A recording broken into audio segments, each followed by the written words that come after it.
자, 오늘은 진리로 거룩하게 하옵소서. 따라합시다. 진리로 큰 소리로 합시다. 진리로 거룩하게 하옵소서. 오늘은 이렇게 진리로 거룩하게 하옵소서라는 제목으로 은혜를 나눌까 합니다. 요한복음 17장 전체는 예수님께서 이 마지막 십자가에 가시기 전에, 길을 가시기 전에 아버지께, 하나님 아버지께 기도하는 기도의 그 모든 내용의 전본입니다. 10장의 내용에 보면 첫째가 하나님 예수님께서 때가 이르렀다고 우리 아버지께 기도합니다.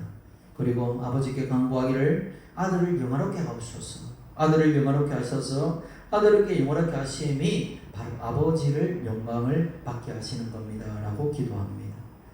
그래서 더 나아가서 아버지께서 주신 자들, 오늘도 그리스도 안에서 믿는 모든 자들이 아버지와 아들과 함께 뭐가 되게 해달라고, 하나가 되게 해달라고 기도하는 그런 기도입니다.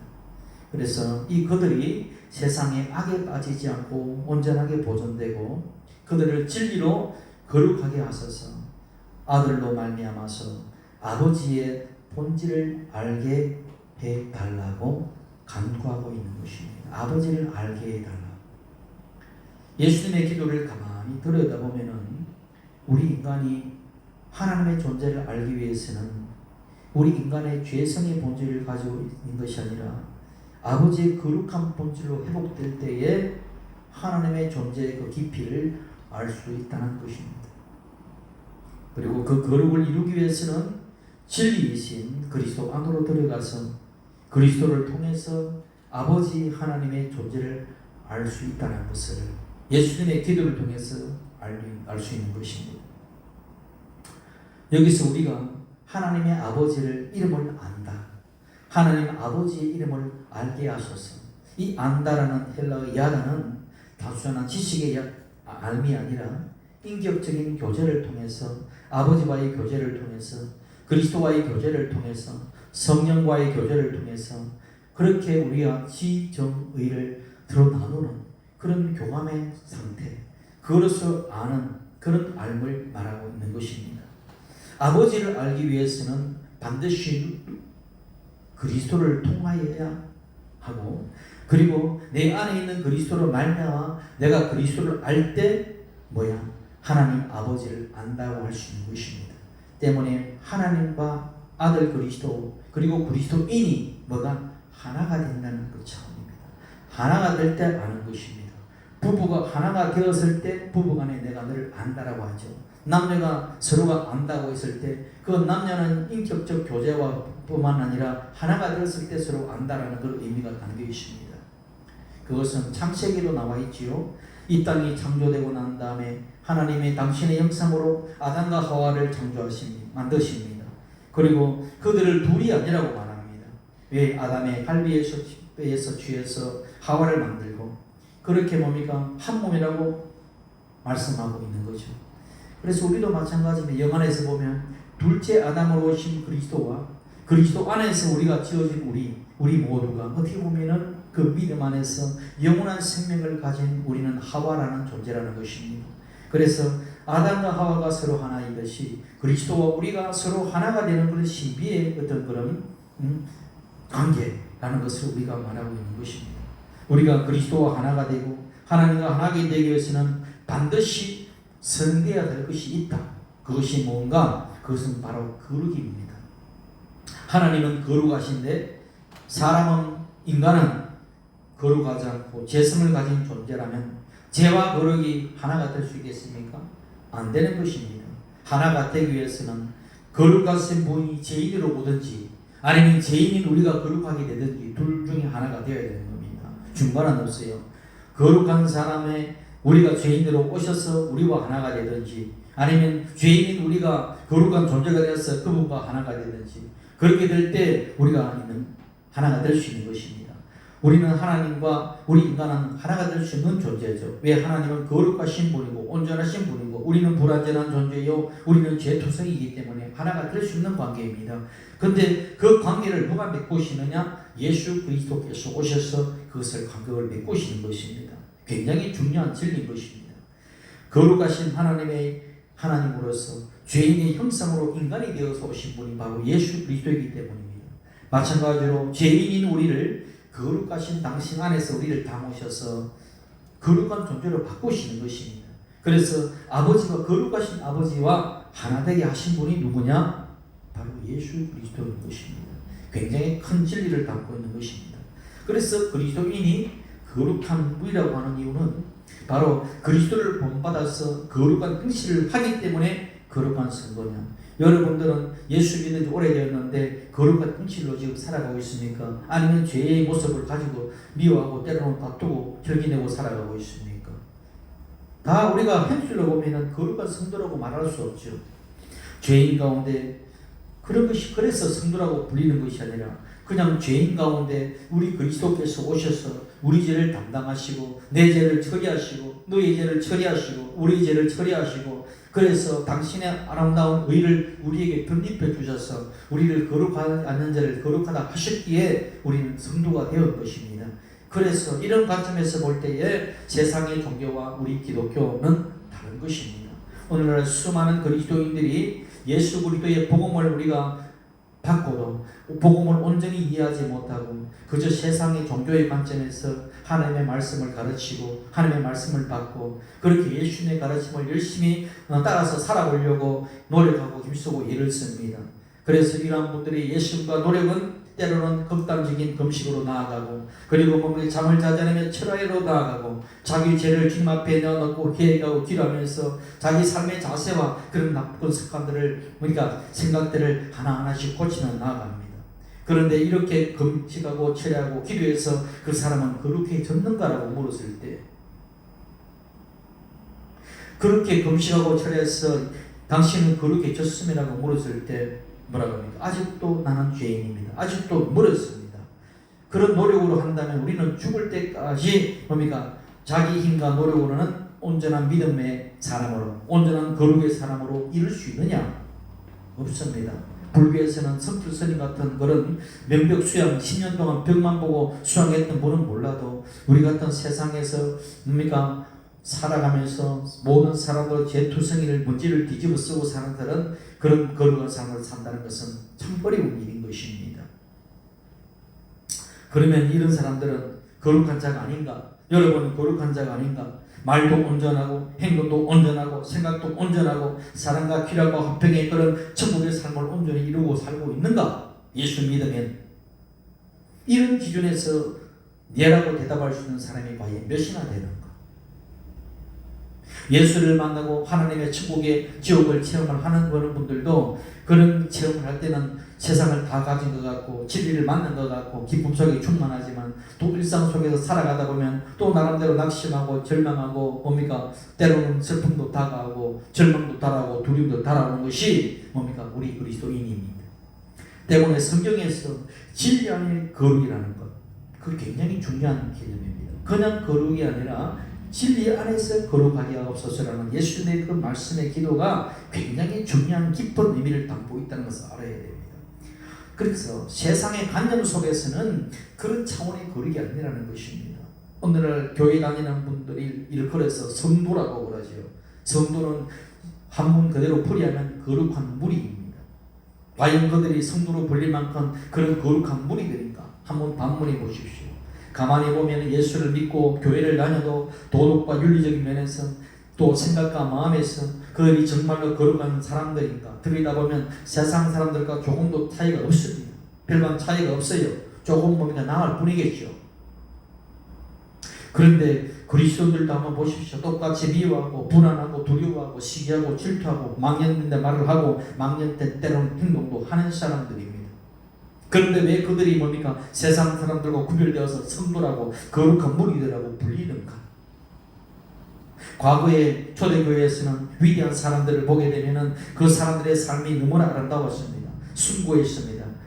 그래서 예수를 믿는 사람들이 그 삶의 태도가 많은 사람들을 보기에 거룩한 사람들이라 성도라고 불려졌겠지요.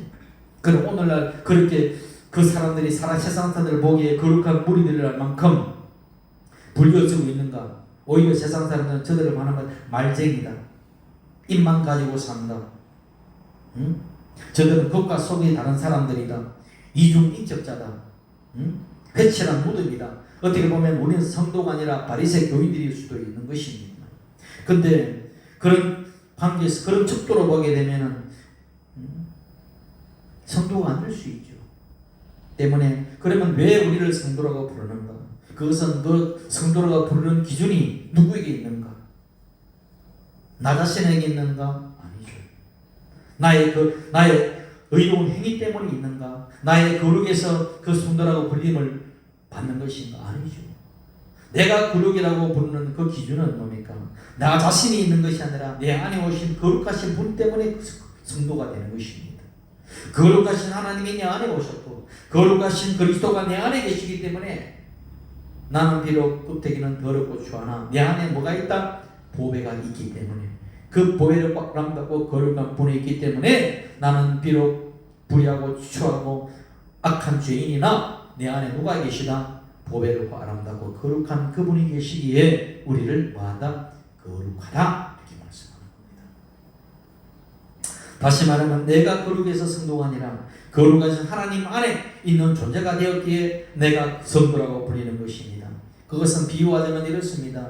우리 성전에서 이 모든 기물들을 성물이라고 합니다. 거룩한 물건이라고 하죠. 이것은 뭡니까? 세상에 나가면 그냥 나무에 불과한 것입니다. 탁자에 불과한 것입니다. 이 탁자가 어떻게 성물이 될 수 있는가? 왜 이 의자가 성물이 될 수 있는가? 왜 그렇습니까? 성전에 있기 때문에 그것을 성물이라고 부르는 것입니다. 아시겠습니까?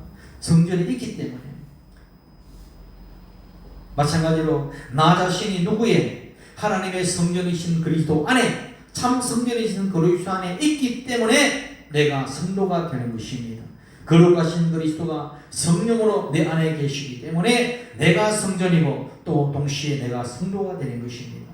우리의 거룩은 행위의 거룩이 아니라 위치의 거룩입니다. 그래서 참 성전이신 그리스도 안에 거룩이고 진리 안에서 진리이신 그리스도 안에서 있기 때문에 저와 여러분은 성도라고 불리는 것입니다. 우리가 그리스도 안에서 이루는 이 거룩은 그래서 뭡니까? 진리 안에서 이루어지는 거룩이다. 굉장히 중요한 개념입니다. 아시겠습니까? 그래서 우리가 개념을 똑바로 알아야 돼요. 많은 사람들은 네가 거룩한 모습이 있을 때 거룩하다고 하면 그것은 뭡니까? 종교적 개념이고 진리 안에서 보게 되면 거룩이라는 것은 내가 내 기준이 아니라 내 안에 있는 그리스도가 나의 안에 있기 때문에 거룩이 성도가 된다는 것. 아시겠습니까? 이것이 뭐 진리 안에서의 거룩인 것입니다. 그래서 이 진리 안의 거룩이 내 생각과 마음을 점령하게 되면 외적으로 뭡니까? 하나님의 거룩이 어떻게 되고 뿜어져 나오는 것입니다. 하나님의 성품이 뿜어져 나오는 것입니다. 내 안에 귀신이 충만하게 되면 귀신의 노릇을 더럽고 추한 것을 하게 되지만 내 안에 아름다운 하나님의 영이 흘러넘치면 아름다운 하나님의 성품의 향기가 흘러나가는 것입니다. 아시겠습니까? 그렇기 때문에 내 안에 뭡니까? 누가 있느냐에 따라서 뭐가 성도가 될 수 있고 아닌 자가 될 수 있는 것입니다. 가만히 보십시오. 기뻐하자. 기쁨이 기뻐하자 해서 기뻐집니까? 내가 거룩하자 해서 거룩해집니까? 거룩한 척은 할 수 있어도 거룩은 되지 않습니다. 기뻐하는 것처럼 할 수 있지만 기뻐지진 않습니다. 기쁨이 넘쳐나는 것은 요한복음 17장 오늘 이 기도에 예수님의 기도에 13절에 보게 되면 그들로 내 기쁨을 그들 안에 충만하게 가지게 하려 함이니이다. 무슨 어떤 기쁨? 참 소망도 예수 그리스도요. 따라합시다. 참 기쁨도 그리스도 안에 있습니다. 참 기쁨도 그리스도 안에 있기 때문에 내 안에 그리스도의 그 기쁨을 충만하게 부어주실 때에 내가 참 기쁨이 올라나오는 것입니다. 감각적이고 말초적인 기쁨이 아니라 뭡니까? 참 기쁨. 내 속에서 울려 나오는 뭡니까? 한없는 그 기쁨, 샘솟는 기쁨은 주님께서 주시는 선물인 것입니다. 그래서 우리 주 예수님이 아버지께 기도할 때 내 기쁨을, 누구의 기쁨을, 저들에게 있는 기쁨이 아니라 내 기쁨을 그들에게 충만하게 가지게 하시옵소서. 굉장히 중요한 기도죠. 그래서 이 기쁨도 그리스도의 기쁨이 내 안에 충만하게 될 때에 그 참 기쁨이 내 안에서 저절로 나오는 것입니다. 내가 기뻐하라, 사랑하라, 온유하라, 겸손하라 그렇게 말하는 율법적 그 개념들이 내 안에서 그냥 뭡니까? 나올 수 있는 그런 요소들이냐? 우리는 겸손한 척 할 수는 있어요. 온유한 척 할 수는 있어요. 사랑하는 척 할 수는 있어요. 그러나 진정 사랑하고 진정 겸손하고 진정 온유한 마음으로 나오는 것은 뭡니까? 그리스도의 마음이 충만해 있을 때, 그리스도의 신금이 충만했을 때 그것이 저절로 나오는 것, 그것이 뭡니까? 은혜요. 그것이 뭡니까? 진짜 그리스도인 것입니다. 이것이 뭡니까? 복음인 것입니다. 아시겠습니까? 여러분은 복음으로 살 것인가 율법으로 살 것인가? 율법은 내가 이루려고 하는 것이겠지만은 율법으로 사는 자는 그런 은혜 없이 내 힘으로 그렇게 살려고 노력하는 자이겠지만은 복음은 모든 것이 나는 할 수 없으니 내가 주님께 나아갑니다. 나는 못나고 추하고 더럽고 악한 죄인이오나 우리 주님께서 내 안에 오셨으면 주님께서 나에게 당신의 사랑을 부으시고 당신의 기쁨도 부으시고 당신의 온유도 부으시고 당신의 평안도 주셔서 내가 평안하고 기쁨으로 살아갈 수 있나이다. 그래서 많은 사람들에게 나의 기쁨을, 그리스도의 기쁨을 증거할 수 있는 자가 되었습니다. 이것이 뭡니까? 복음이고 은혜로 사는 삶인 것입니다. 굉장히 오늘 중요한 말씀입니다. 깊이 있는 말씀이기 때문에 오늘 잘 들어야 돼요. 구약의 레위기 11장 45절에 구약 레위기 11장 45절에 예수님께 야훼 하나님께서 말씀합니다. 내가 거룩하니 너희도 거룩할지어다. 이렇게 말씀했는데 인간이 스스로 거룩을 이루는 것은 마치 뭡니까? 낙타가 바늘기로 들어가는 것보다 더 어려운 일인 것입니다. 오늘 우리 예수님이 하나님 아버지께 명령하신 거룩하라는 그 말씀을 이루시기 위해서 지금 기도하고 계시는 것입니다. 그냥 거룩하게 하옵소서가 아닌 것입니다. 그냥 저들을 거룩하게 하옵소서가 아닌 것입니다. 그들을 뭐라고 분명히 말하는 것은 그들을 진리로 거룩하게 하옵소서. 정확한 기도를 하고 계시는 것입니다. 오늘 많은 종교인들은 거룩의 의미를 말하라고 하면 그냥 도덕과 윤리적인 면에서 깨끗한 삶을 사는 것이 거룩이고 좋은 생각과 아름다운 마음을 가지는 사는 것이 거룩한 삶이라고 흔히들 생각합니다. 그러나 성경적 삶, 성경적 거룩은 윤리적 도덕적인 면에서 중요한 것이지만은 성경적 그 거룩의 의미는 차원이 다른 것입니다. 십계명을 보게 되면은 하나님을 경외하고 안식일을 지키고 하나님을 잘 섬기는 것, 이것이 거룩의 어떤 나타나는 현상이지요. 내가 이웃을 사랑해서 부모를 공경하고 도둑질하지 말고 가늠하지 말고 이웃 것을 탐내지 말고 하는 이 윤리적인 뭡니까? 도덕 윤리적인 삶을 사는 것도 거룩의 중요한 한 삶의 요소인 것입니다. 그러나 이런 거룩의 삶은 내 안에서 거룩한 영이 흐르고 거룩한 존재가 되어서 뭡니까? 하나님의 말씀을 먹어서 저절로 나오고 하나님의 성품이 그렇게 흘러나올 때 이 계명이 진정으로 지켜지는 것입니다. 아시겠습니까? 내 마음은 그렇지 않은데 그렇게 하는 것은 뭡니까? 두 가지죠. 위선의 죄를 짓고 있는 것이죠. 십계명은 진리이신 그리스도가 들어와서 진리의 영이 내 안에서 하나님의 성품으로 조성되면서 그렇게 나타나서 열매 맺혀지는 것입니다. 때문에 예수님께서 뭡니까? 분명히 말씀하죠. 잘 들었어요. 예수님께서 뭡니까? 가늠하지 말라 하신 계명을 온전하게 하기 위해서 뭐라고 이야기합니까? 너 마음에 음욕을 품는 자마다 가늠한 자라 이야기합니다. 도둑질 하지 말라 그 계명을 온전하게 하시기 위해서 뭐라고 덧붙이십니까? 마음에 남의 것을 탐하는 것은 이미 도둑질한 것이다라고 이야기합니다. 살아내지 말라는 그 계명을 두고 예수님은 말씀합니다. 형제를 미워하는 것 같이 그것은 이미 살인한 죄라고 못을 박습니다. 때문에 겉으로 사랑을 실천하고 도덕윤리로 깨끗하게 한다고 해서 그 마음까지 온전하고 온전하지 못하면 그 계명을 어긴 자가 되는 것입니다. 거룩한 자가 될 수 없다는 이야기입니다. 그러면 왜 계명과 율법을 주셨습니까? 지키도 못할 그 율법을 왜 우리에게 주시냐고요? 지키도 못할 그 계명은 그 엄중한 그 예수님의 계명을 우리에게 왜 말씀하셨냐고. 바울은 그것을 우리에게 일러주고 있습니다. 그것은 모든 하나님의 계명, 그 모든 선하심이 네 힘과 노력으로 율법을 이루고 계명을 지킬 수 없다는 것을 깨달으라고 주신 것입니다. 그래서 참 복음이신, 그래서 내 힘으로가 아니라 그리스도께로 나와라. 그리스도께 나와서 네 존재를 바꾸라고 하는 것입니다. 내 존재를 바꾸지 않은 이상은 항상 뭡니까? 옛 아담 안에서 살아갈 수밖에 없는 존재이나 새 아담이 내 안에 와서 새 아담으로 살아가는 존재가 바뀔 때 뭡니까? 그것이 복음으로 살 수 있는 그런 능력이 이루어지는 것입니다. 아시겠습니까? 그런데 왜 구약에서는 거룩하라 명령하시고 레위기 11장 45절에 그 전후 맥락을 보게 되면 굉장히 중요한 이야기죠. 음식 규정과 말복이 있습니다. 레위기 11장을 보게 되면 45절에 거룩하라고 말씀하시는데 내가 거룩하니 너희도 거룩하시는데 그 전후 맥락에 무슨 내용이 있냐면 이런 것은 먹고 이런 것은 먹지 말라고 합니다. 음식 규정을 이야기하면서 그걸 구별하라고 이야기합니다. 참 희한한 것은 옛날 구약에서는 하나님의 백성들이 어떻게 거룩을 이루고 거룩을 지키며 살아야 할지를 음식 규정을 딱 주면서 그걸 지키라고 하는 것입니다. 정한 음식을 먹으면 거룩하고 부정한 음식을 먹으면 뭡니까? 더러운 것이 됩니까? 그것이 구약의 규정이었어요. 때문에 오늘 예수님 신약에 와서 예수님께서 제자들과 믿음의 사람들을 진리로 거룩하게 하옵소서라는 이 기도와 구약에서 음식 규정을 잘 지킴으로 자기 몸을 구별해서 거룩을 지키는 것이 어떤 연관성이 있다는 것입니다. 어떤 연관성이 있는 것입니다. 구약의 레위기 11장의 음식 규정의 각 항목들을 우리가 오늘날 문자적으로 지키기에는 불가능한 것입니다.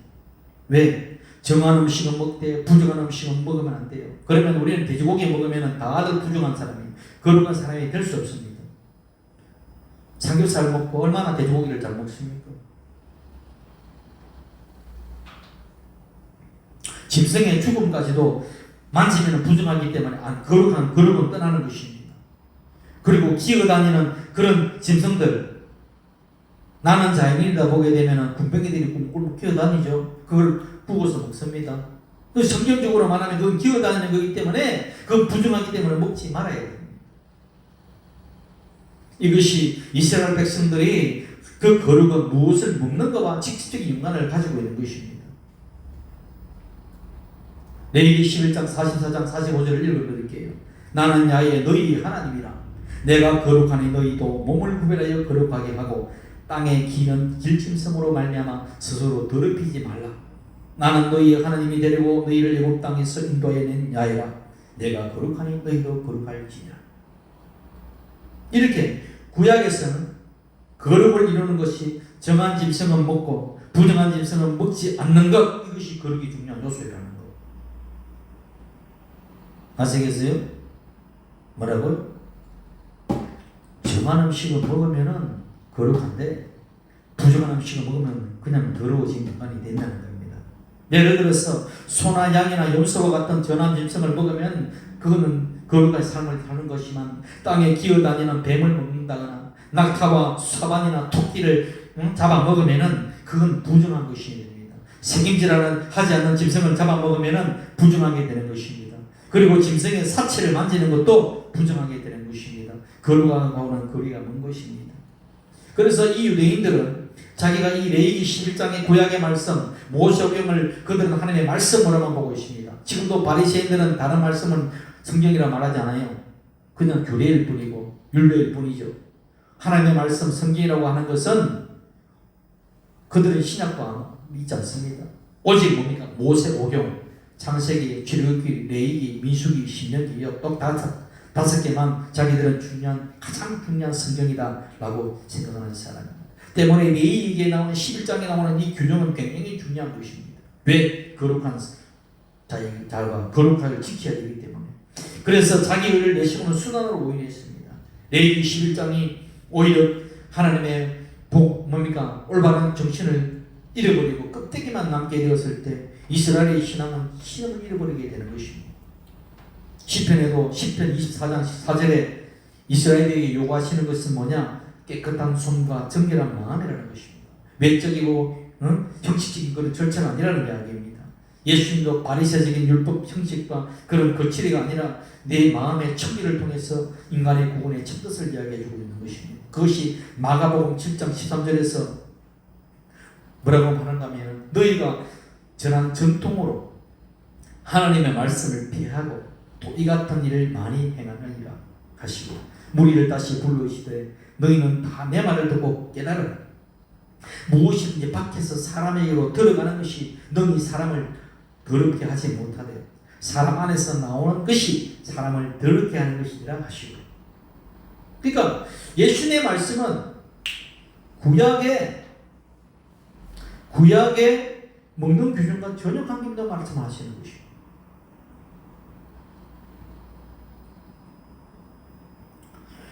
그냥 예수님이 그러니까 유대인들이 가르친과 바리새인이 가르친과 예수님의 가르침은 전혀 다른 이야기를 하고 있는 거예요. 그런데 왜 구약에서는 하나님은 모세를 통해서 이 음식 규정을 만들어서 이스라엘 백성들이 거룩을 이루는 삶을 먹는 음식을 통해서 말씀하고 있는가? 그 이유는 뭡니까? 구약의 음식 규정이 실제가 아니기 때문에. 구약의 음식 규정이 실제가 아니고 뭐다? 모욕이라는 것입니다. 입에 들어가는 음식을 통해서 우리에게 상징하는 또 다른 뜻이 있다는 것을 지금 말씀하고 있는 것입니다. 굳이 풀이하면 그렇습니다.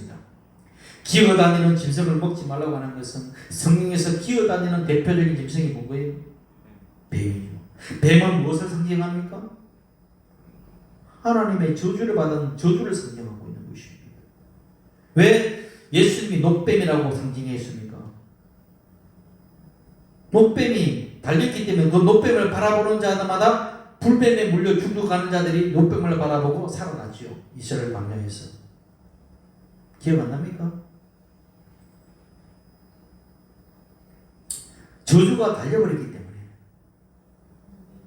나무에 달린 자마다 저주를 받은 자라. 뱀이 저주죠. 그러면 저주가 저주의 틀에서 박혔어요. 뭐가 됩니까? 마이너스의 마이너스는 뭐가 되죠? 플러스죠. 저주에서 저주가 저주를 받으면 뭐가 되죠? 아멘. 그런 뜻입니다.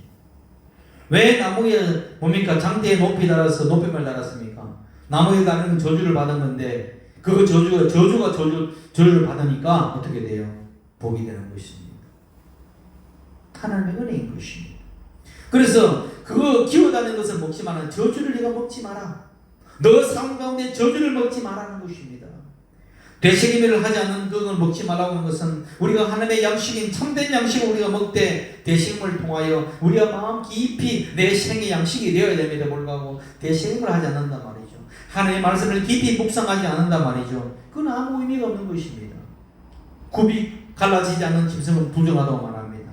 내가 하나님의 말씀을 듣고 하나님의 말씀을 먹고 내 마음의 변화와 갈라짐이 없다면 그것 또한 뭡니까? 하나님의 말씀을 온전히 이루지 못한 부정한 자로 남게 되는 것입니다. 죽음을 만지지 말라고 하는 이유는 무엇입니까? 우리는 생명의 존재이지 죽음을 만지는 존재가 아닌 것입니다. 우리는 뭐 어디를 가나 뭡니까? 생명으로 역사를 일으키는 자이지 뭡니까? 사망의 죽음을 만지는 자가 아니라는 것을 알아야 되는 것입니다. 그것을 우리가 그 상징적 의미를 알아야 되는데 그것을 문자적으로 지킨다는 것입니다. 예수님도 이 율법에 대한 해석 때문에 기존의 바리새인들과 서기관들의 해석이 다르기 때문에 많은 사람들이 예수님의 가르침과 이 말씀에 걸림돌이 되어서 예수님을 당시에 어떤 제목으로 죽었습니까? 이단의 괴수라는 제목으로 죽게 되는 것입니다. 왜? 저들이 생각하는 관념 속에서 대치되는 말을 하고 하나님의 말씀이 이렇게 문자적으로 우리는 지켜야 되는데 불구하고 예수님은 전혀 다른 말씀을 하시니까 야, 주 예수님의 가르침이 진짜 하늘로부터 온 말씀인가? 아니면 자기의 사상인가? 헷갈리는 것입니다.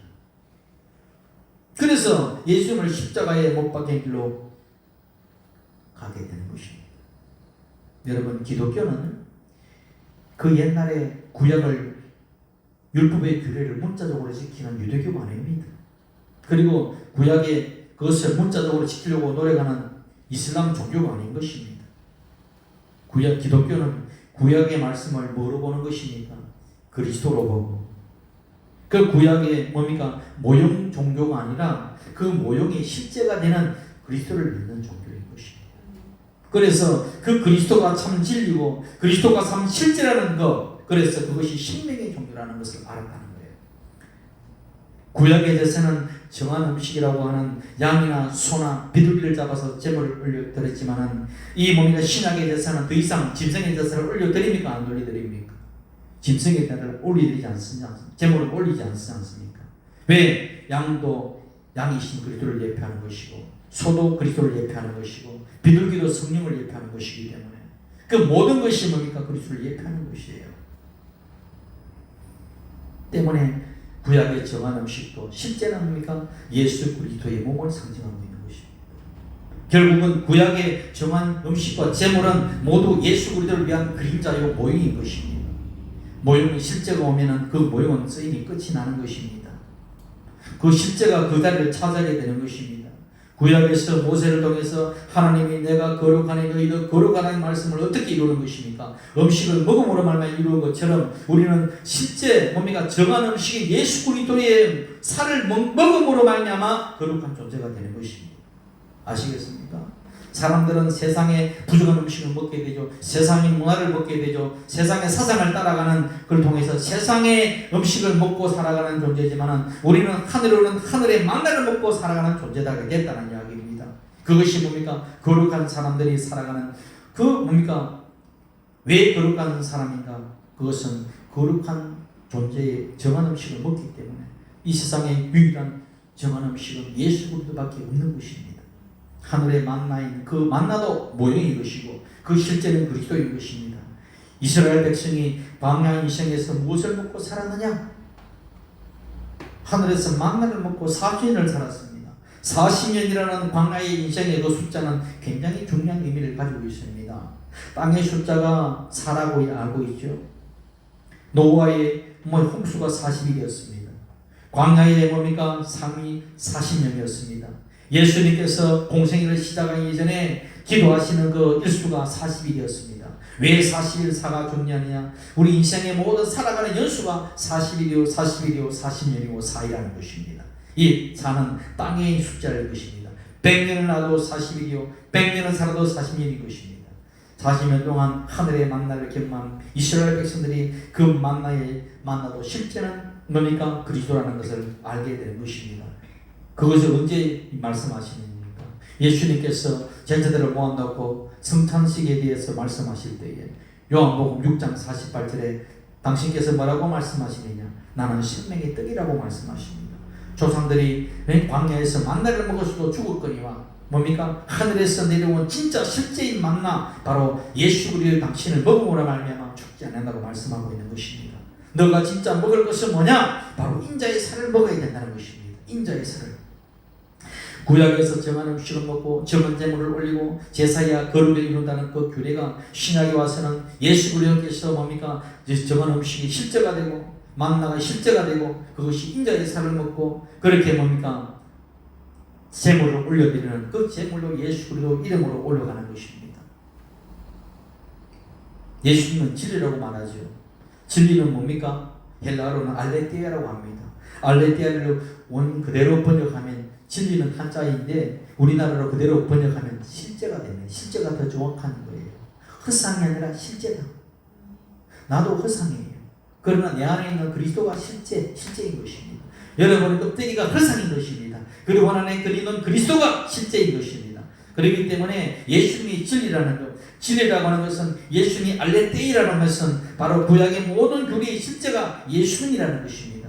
우리가 어떻게 거룩할 수 있느냐? 구약의 정한 음식을 먹어야 거룩하듯이 우리가 정한 음식이 실제에 있는 인자의 살을 먹는 그 사람이 거룩할 수 있다는 이야기입니다. 인자의 살을 어떻게 먹고 마십니까? 성찬식 때 떡과 포도주를 먹고 마심으로 기념할 수 있지만 실제의 뭡니까? 그리스도의 살과 피는 하나님의 말씀이 육신이 되어진 그리스도이기 때문에 하나님의 말씀을 먹고 생명의 떡으로 취할 때 우리는 뭡니까? 거룩한 자가 될 수 있는 것이고 예수 그리스도의 보혈의 피를 뭡니까? 내가 마심으로 말미암아 생명의 역사가 일어나는 것입니다. 그래서 성찬은 뭡니까? 자꾸 떡을 기념하고 피를 기념할 때 그 떡과 그 피가 뭡니까? 우리의 실제인 것입니다. 그걸 거룩하게 하는 것입니다. 그래서 교회 성찬식과 성당에서 미사라고 할 때 떡을 주고 하는 그 모든 그 의식들은 실제적으로 예수 그리스도를 우리가 먹는다 믿음으로 받아먹는 그런 의식인 것입니다. 그 의식을 통해서 실제를 기억하는 것입니다. 그 의식 자체가 사실 영어만 나타나는 것이 아니라 그 의식을 통해서 누구를 이야기하고 믿고 먹는다고 생각이 됩니까? 우리 예수 그리스도를 먹는 존재, 우리 존재는 예수 그리스도를 마시는 존재, 그것을 우리가 이야기하고 있는 것입니다. 그 다음에 진리로 거룩함을 이루는 것은 단순히 예수님의 가르침을 따르고 사는 그런 자기의를 세우라고 하는 것이 아닙니다. 아시겠습니까? 도덕윤리를 가르치는 그런 공자맹자 아닌 것입니다. 날마다 자기 죄를 인정하고 자기의 부족함을 인정하고 주님께로 나와서 내가 하나님의 말씀을 먹고 당신의 영을 마심으로 내가 거룩을 이룰 수 있습니다. 누가복음 18장에 보게 되면 바리새인과 세리의 기도가 나옵니다. 예수님께서 바리새인의 기도가 더 의롭게 된 기도냐, 하나님께서 받으시는 기도냐, 세리의 기도가 하나님께서 받으시는 기도냐라고 물었을 때 누가 이 기도를 받았습니까? 기억 안 납니까? 그것도 세리의 기도가. 바리새인의 기도는 이렇습니다. 주여, 나는 뭡니까? 기도도 열심히 했습니다. 나는 열심히 뭡니까? 저 세대처럼 가늠하지 않았습니다. 나는 남의 것을 탐하지 않았습니다. 나는 불의를 행하지 아니었습니다. 나는 근처에 11조도 바쳤습니다. 일회에 뭡니까? 2번씩 금식기도 하였습니다. 나는 저 세대와 같지 아니합니다. 주여, 나에게 복을 내려주소서 기도했겠지요. 그러나 세리는 나는 불의합니다. 나는 나무께서 토색했습니다. 감히 머리를 들 수 없습니다. 라고 나와서 뭡니까? 자기의 뭡니까? 상한 신념을 주님이 말했던 그 세리의 그 기도를 보고 누가 더 어렵다 했습니까? 세리의 기도를 더 어렵다는 것입니다. 굉장히 중요한 개념입니다. 많은 사람들이 자기 의를 내세우려고 합니다. 예수 믿는 나는 예수를 핑계로 또 뭡니까? 내가 교회다는 핑계로 자기 의를 자꾸 쌓으려고 하는 것입니다. 목사님 중에도 있어요. 이번에 목회자 수양에 갔을 때에 2박 3일에 그분은 참 좋아요. 열심히 사시고 열심히 목회하는 건 참 좋은데 늘 목사님들 앞에서 자기 체력을 일삼는 겁니다. 자기 의를 내려놓는 것입니다. 나는 이렇게 잘한다, 이렇게 잘한다, 저걸 잘한다. 응? 계속 그렇게 하기 때문에 그걸 통하여 당신보다 나는 뭡니까? 당신보다 나는 더 하나님의 열심을 가지고 있다는 것을 언연히 자랑하고 있는 것입니다. 내 가정에서 자랑하고 내 가정에 이런 것이 있고 저 교회도 교회 안에서 이런 걸 자랑하는 것입니다. 만남에 그런 이야기를 해요. 왜 그럴까요? 그것은 그 말씀의 가르침을 나는 이렇게 잘하고 있다는 자기를 세우는 것입니다. 가만히 들여다보면 그것이 교만인 것입니다. 가만히 들여다보면 그것이 뭡니까? 오히려 차라리 뭡니까? 무지렁이가 나아요. 진짜 예수님께서 뭐라 합니까? 네가 오른손이 한 일을 뭐가 왼손이 모르게 하라고 하잖아요. 왜 생색을 냅니까? 내가 하는 그것을 통해서 남들에게 자랑하려고 생색을 냅니까? 그것에게 한다고 해서 교훈을 주는 것인 거 아닙니다. 모든 흔한 것은 그냥 스스로 하는 것입니다. 너무 자연스러운 것은 자랑할 이유가 없습니다. 부모에게 효도하는 것이 자랑할 일입니까? 박주영? 부모에게 효도하는 것이 자랑할 일이에요? 스스로? 아니에요.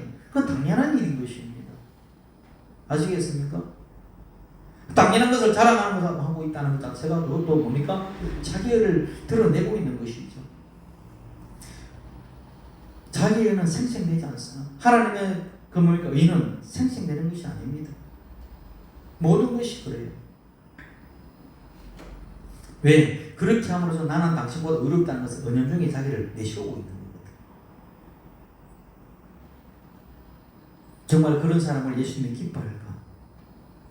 정말 헌신하고 정말 잘하는 사람은 절대 밖으로 내세가지 않습니다. 잘하고 자연스러운 일이기 때문에 굳이 그렇게 하지 않아도 그냥 살아가는 것입니다. 오히려 나는 늘 부족합니다. 나는 죄인입니다. 감히 고개들 수도 없습니다. 라는 그런 겸손의 마음을 가지고 나아갈 때 그 사람께서 그를 의롭다 하는 것입니다. 진리 안에서 성령으로만 하고 권하는 자는 자기를 내세우지 않는다는 것입니다. 항상 자기의 연약함을 내놓고 먹이를 숙이는 자를 우리 주님께서 기뻐하는 것입니다. 거룩한 진정한 거룩이 무엇인가? 진정한 의가 무엇인가? 그것은 뭐냐? 자기의 연약함과 허물을 주님 앞에 솔직히 내어놓는 것. 그리고 나는 긍휼을 없이는 나는 살 수가 없다는 것을 인정하는 것입니다. 그래서 기도하는 것이죠. 어떤 사람은 기도도 자기 의가 됩니다. 너 몇 시간 기도하니? 2시간 기도하는데 에이고 목사가 돼가지고 그것밖에 안 돼? 군사가 돼가지고 그것밖에 안 돼? 그 자체도 뭡니까? 그건 자기 의를 세우는 거예요. 기도가 어떻게 보면 기도의 그 시간을 정해놓고 남보다 그걸 세워서 자기 의를 드러내는 것입니다. 이 바리새 교인인 것입니다. 철저하게 뭡니까? 자기는 낮아져야 되는 것입니다. 때문에 세상의 윤리와 도덕은 자기를 세우지만은 그리스도 안에서의 의와 거룩은 오직 그리스도만 바라보고 겸손하게 주를 바라보고 함께 걸어가는 것, 그것이 뭡니까? 진리 안에서 거룩인 것입니다. 아시겠습니까? 예수님의 기도는 이 진리 안에서 거룩함을 당신 안에서 먼저 이루십니다. 그리고 그 제자들에게 이루시고 더 나아가서 주님의 말씀을 듣고 전해 듣는 예수님을 나의 구원자로 믿는 모든 자에게 당신의 거룩을 이루게 하실 것을 지금 하나님 아버지께 기도하고 계십니다. 인간의 기도도 믿음으로 나아가는 것이 기도하는 것이 이루어진다고 하는데, 우리 인간의 기도도 믿음으로 기도하는 것은 이루어진다고 하는데, 하물며 하나님의 아들이신 그리스도께서 아버지께 친히 관건한 그 기도가 응답되지 않습니까? 이미 응답되었죠. 반드시 이루어지는 것입니다. 때문에 저와 여러분도 내 의로서는 주님 앞에 설 수 없고 내 행위로서는 주님 앞에 거룩하도가 나갈 수는 없지만 내 안에서 그리스도가 의가 되시고 내 안에 거룩한 영이 계시기 때문에 저와 여러분은 뭐가 거룩한 자가 되었다는 것입니다. 이렇게 예수 그리스도의 강한 생명은 2000년이 지나도 정체되지 않습니다. 오히려 확장되고 누룩처럼 부풀어 오르는 것입니다. 당신의 거룩한 능력의 그 전능한 생명이 어떻게 예수님을 믿는 자와 여러분에게 이루어지고 있는 것입니다. 이것이 복음인 것입니다. 내가 지켜야 할 율법과 규례를 예수님이 지키시고 이루시고 그를 믿고 인정하고 환영하는 모든 자에게 당신의 그 거룩을 선물로 주시는 것입니다. 당신의 의를 나에게 선물로 줘서 우리를 거룩하다고 하시는 것입니다. 그리스도 안에 우리가 있고 아버지께서 안에 하나님 아버지 안에 뭡니까? 우리가 거하고 있기 때문에 우리는 하나님의 은총을 받는 자가 되는 것입니다. 여러분, 율법의 종류 안에 있는 자는요, 죽음을 시체를 만지면은 부정하지요. 그러나 신약의 경륜 안에서 예수 그리스도 안에 있는 자, 예수 그리스도의 강한 생명이 있는 자는 그 시체, 짐승의 시체를 만져도 뭡니까? 부정하지 않습니다. 왜? 죽음을 생명으로 역사를 바꿔버리기 때문에 그렇습니다. 예수님이 가시는 곳마다 죽은 자가 그냥 죽었습니까? 살았습니까? 예수님은 가는 데마다 살았습니다. 나인성 바보의 아들도 뭡니까? 살았습니다. 죽은 나사로 나흘 동안 그 썩어서 냄새나는 그 나사로도 예수님께서 나오라 하시면 살았습니다. 예수님은 강한 생명이기 때문에 죽음을 당할 수 없는 것입니다. 그래서 예수님은 뭡니까? 마리다에게 예수님은 나는 부활이요 생명이니 나를 믿는 자는 죽어도 살겠고 살아서 믿는 자는 영원히 죽지 아니하리라, 그렇게 말씀하시는 것입니다. 오늘 주님의 거룩한 생명은 믿음 안에 저와 여러분에게 지금 그 생명이 역사하고 있다는 것을 알아야 됩니다. 믿어도 믿는 자는 죽어도 산다. 죽은 자는 예수님 때문에 살아나는 거구나. 그리스도를 만나기 전에는 우리 영은 죽어 있었습니다. 에스겔 37장에 나오는 뭡니까? 마른 뼈들처럼 그렇게 죽은 우리가 하나님의 긍휼과 사랑 가운데서 하나님의 영이 임하니까 그 뼈가 붓고 살이 붓고 힘줄이 생기고 침가 들어가서 큰 뭐가 불때가 되는 것입니다. 예수님의 생명은 그런 것입니다. 아시겠습니까? 우리 주 예수님의 생명은 어떤 죽음도 생명으로 바꾸시는 아주 강한 생명이다. 그래서 부활의 영이고 부활의 생명의 영은 우리 모든 그리스도인들에게 역사하고 있는 것입니다.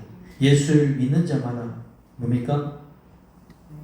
세상의 부정한 음식으로 부정한 자를 당신의 정한 음식으로 거룩하게 만들어버리시는 능력이 있다는 것입니다. 결국 하나님이 우리를 통해서 거룩하라 라고 하신 그 명령은 우리 스스로가 가능한 일이 아니라 그 거룩은 하나님의 본질입니다.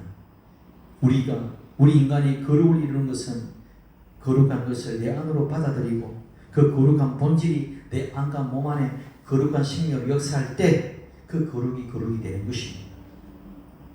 인간이 왜 죄를 짓고 사느냐? 주영이가 왜 죄를 짓는가? 주희가 왜 죄를 짓는가? 라고 했을 때 그 이유는 죄의 유전자를 가지고 있기 때문에 죄를 짓는 것입니다. 죄에서 멀어지고자 하려면 뭐 해야 됩니까? 우리의 유전자를 바꿔야 되는 것입니다. 아시겠습니까? 우리 유전자를 바꿔야 되는 것입니다. 그 유전자가 뭡니까? 아무 흠도 없고 죄도 없으신 예수 그리스도의 거룩한 유전자를 우리가 이식받았을 때 가능한 것입니다. 여러분, 그리스도의 거룩한 씨는 어떻게 받습니까? 따라합시다. 오직 믿음으로. 오직 믿음으로 그리스도의 거룩한 씨를 받을 수 있습니다. 그리고 그 거룩한 씨가 우리 속에 들어와서 그 말씀을 받고 성령에 물러서 우리가 뭡니까? 그 씨가 자라나게 되는 것입니다. 그렇게 그리스도가 내 안에서 자라나게 되죠. 그 그리스도가 자라난 그리스도가 장성한 생명의 나무가 되는 것입니다. 생명의 나무 안에서 뭡니까? 생명 열매가 맺혀지게 되는 것입니다. 죄와 사망의 열매는 이제는 뭡니까? 멈춰지고 우리 안에서 의와 평강과 희락의 생명의 열매가 자꾸 넘쳐나게 되는 것입니다. 이것이 요한복음 15장에 예수님께서 말씀하시는 15장의 예수님의 포도나무 비유인 것입니다. 예수님은 포도나무요 우리는 가지라고 말씀하시면서 가지인 우리가 어떻게 포도열매를 맺습니까? 생명나무이신 포도나무이신 그 그리스도에게 우리가 붙어 있을 때 그것이 가능한 것입니다. 그래서 다시 말하면 포도나무와 가지가 뭡니까? 따로 노는 것이 아니지 않습니까? 하나로 연결되어 있습니다. 포도나무 따로 있고 가지 따로 있습니까? 포도나무와 가지는 그냥 한 몸인 것입니다. 예수 그리스도가 뭡니까? 나와 하나가 되어 있을 때에 뭡니까? 내가 그의 안에 붙어 있을 때 예수 그리스도의 포도나무의 강한 생명의 물줄기에서 뭡니까? 진에게 올라와서 우리 생명을 맺게 되는 것입니다. 그 생명을 맺게 될 때에 기쁨의 열매도 맺혀지는 것이고 온유의 열매도 맺혀지는 것이고 겸손의 열매도 맺혀지는 것이고 충성의 열매도 맺혀지는 것입니다. 때문에 예수님께서 아버지께 하나 되게 함을 기도하고 있는 것입니다. 굉장히 예수님의 말씀을 들어보면 모든 것을 복음이 뭔지를 알게 하십니다. 예수님의 기도만 잘 유념해 보게 되면 이 복음이 무엇인지를 예수님께서 가르쳐주고 계십니다. 우리가 복음은 우리가 아버지와 아들과 우리가 하나 될 때 그때 복음은 이루어지는 것입니다. 그럴 때 뭡니까? 하나 되어서 예수님께서 하나 되게 해달라고 기도하지 않습니까? 그래서 아버지여, 아버지께서 내 안에 내가 아버지 안에 있는 것 같이 그들도 다 하나가 되어 우리 안에 있게 하옵소서. 아시겠습니까? 이 엄청난 뭡니까? 진리 안에서의 기도입니다. 우리는 이 예수님의 기도의 엄청 그 높은 차원의 기도를 우리는 깊이 생각해야 됩니다. 우리 인생이 어떻게 죄인이 은인이 될 수 있는가? 예수님의 기도의 답이 있는 것입니다. 그리스도 안에 있고 아버지와 아들의 생명으로 하나가 될 때에 거룩이 이루어지고 의인이 되는 것입니다. 보십시오. 엄청난 죄 가운데 빠져서 저주와 사망의 존재가 이미 되었잖아요. 우리는. 그러나 예수 그리스도께서 내 믿음으로서 우리 안에 들어와서 거룩한 씨가 뿌려질 때 우리가 하나가 되었을 때 내 안에 있는 죄와 저주와 사망은 예수의 강한 생명에 의해서 꺾여지게 되는 것입니다. 뭡니까? 내 죄는 뭡니까? 예수님의 그 보혈의 피에 의해서 씻겨나가는 것입니다. 내 죄로 말미암아 예수님께서 내 안에 저주가 들어왔을 때 예수님께서 뭡니까? 나와 하나 됨으로 말미암아 나이가 받을 그 저주를 예수 그리스도께서 나무에 달리심으로 말미암아 내 죄가 이미 끝이 나는 것입니다. 내 죄로 말미암아 사망으로 저와 여러분은 무덤에 내려갈 존재를 할지라도 예수님께서는 나와 함께 무덤에 들어가셔도 예수님의 그 강한 생명이 어떻게 해요? 부활의 생명으로 다시 일어나게 만들어 버리는 것입니다. 그래서 내 죽음이 예수님의 죽음이고 예수님의 죽음이 내 죽음이라 하는 이유는 예수님과 내가 하나이기 때문에 그럴 것입니다. 하나 된 우리는 예수 생명을 우리는 받고 있기 때문에 죽어도 살겠구나, 부활의 생명으로 살고 있는 거구나, 그것을 우리가 지금 믿어야 되는 것입니다. 실로 우리 주 예수님은 아버지의 뜻을 온전히 이루셨습니다. 우리를 당신 안으로 부르시고 우리가 하나가 되셔서 당신의 순종과 당신의 자기 비움과 당신의 죽음으로 인해서 우리를 거룩하게 하시고 의를 이루시고 마침내 구원에 내시는 놀라운 하나님의 기묘자가 되는 것입니다. 기묘자. 그래서 하나님은 예수님의 별명이 기묘자이잖아요. 할렐루야. 여러분은 이미 진리 안에 들어가 있습니다. 진리 안에서 거룩한 자가 되었습니다. 이제 그 거룩한 씨가 자라도록 여러분이 기도해야 됩니다. 그 기도가 물을 주는 것입니다. 말씀을 먹는 것입니다. 오늘 이 시간에 주일날 말씀을 먹는 것이지만 날마다 말씀을 먹어야 되는 것입니다. 말씀을 먹음으로 양분이 여러분이 들어가죠. 그래서 여러분 안에 있는 그리스도의 씨가 생명나무로 높이 자라게 되는 것입니다. 자라게 되면 뭐가 열리는 것입니까? 열매가 맺히는 것입니다. 때가 되면 그 열매가 사랑의 열매요, 희락의 열매요, 화평과 온유와 오래 참음의 열매요, 충성과 양성과 자비의 절제의 열매가 우리 안에서 맺혀지는 것입니다. 그것이 거룩으로 나타나는 것입니다. 거룩으로 거룩하자 되는 것이 아니라 그것이 내 안에서 거룩가 자라게 되면 자동적으로 그리스도의 성령의 열매가 내 안에서 맺혀져서 거룩이 밖으로 뻗어나오는 것입니다. 그것이 겉과 속이 같은 열매인 것입니다. 종교에 있는 들은 겉과 속이 다른 열매일지는 모르지만은 그리스도인의 참 복음 안에서의 성령 열매를 맺은 자는 겉과 속이 같은 열매가 맺혀지는 것입니다. 그래서 기쁨도 뭡니까? 겉으로 기쁜 척 하는 것이 아니라 기쁨이 되는 것입니다. 어떤 여건이 오더라도 기쁨을 빼앗지 못하는 것입니다. 그런 기쁨으로 살아가는 우리 복된 성도가 되기를 예수 이름으로 축원합니다. 기도합시다. 할렐루야. 우리 아버지 하나님 은혜와 사랑에 감사합니다.